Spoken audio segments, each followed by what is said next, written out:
మరి ఏంటి 10 మంది ఎమ్మెల్యేల సంబంధించి ఉప ఎన్నిక రాబోతుందని చెప్పేసి చాలా రకాలుగా వస్తుంది.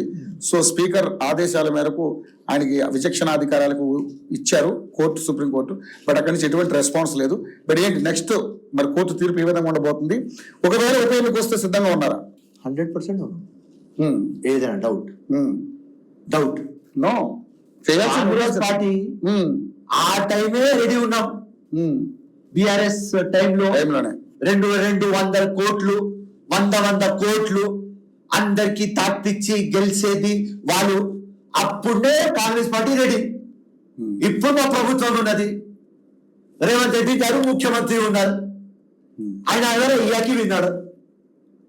So always ready. అప్పుడు రెడీ, ఇప్పుడు ఎవరు రెడీ? సో మరి ఈ 10 మందినే పెట్టుకుంటారా లేకపోతే డిఫరెంట్ గా ఎవరన్నా వేరే వాళ్ళు? అది పార్టీ హైకమాండ్ చూడాలి. అది ఫిరోజ్ ది డిస్క్రిప్షన్ కాదు. అంటే ముఖ్యంగా మెయిన్ 2 పేర్లు వినపడుతున్నాయి ఇక్కడ, దానం నాగేందర్, అక్కడ కరీం శ్రీహరి.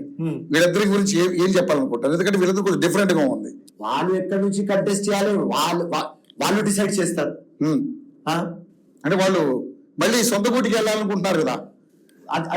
ఆ ప్రశ్న మీరు నాగేందర్ కి అడగాలి, శ్రీహరి గారికి అడగాలి. ఫిరోజ్ ఖాన్ ఆన్సర్ చేయలేదు కదా. Okay right.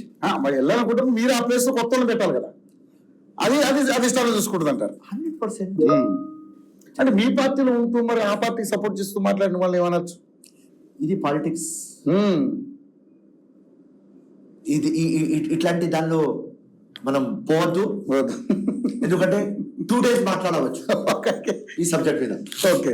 Master minds commerce చదవాలనుకునే 10th ఇంటర్ విద్యార్థుల